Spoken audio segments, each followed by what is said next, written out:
So nagbabalik po tayo dito sa Baclaran ngayong umagang ito at syempre unahin na po muna natin. Kanina pinakita na po namin sa inyo mga presyo ng uniforms at ilang school supplies. This time naman, syempre pang paa naman tayo mga kapuso. Black shoes tayo, no? Yung ating, okay, school supplies naman muna pala tayo, sorry. Notebook daw po ay 9 pesos to 10 pesos dito. Crayons ay 25 hanggang 45 pesos. Ang lapis ay 5 pesos hanggang 10 pesos. Sa mga rubber shoes, eto muna mo tayo di pala. 150, all sizes po yan ay 150 pesos. Tingnan nyo to, ang cute-cute nito, diba? Sa halagang 150. Siyempre, itong ating mga black shoes, ang range ng prices niyan ay, magkano yung range ng prices po natin? Pinakamura? 150, pinakamahal? Pinakamahal.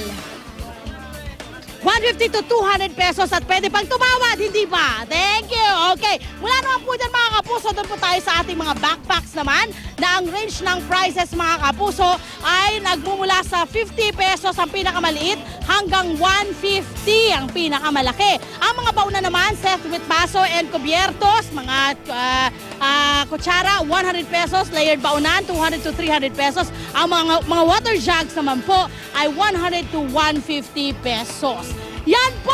Dito sa Market Capital ng Baclaran nyo, mabibili yan mga kapuso. Piliin nyo lang po yung may mga quality syempre pa.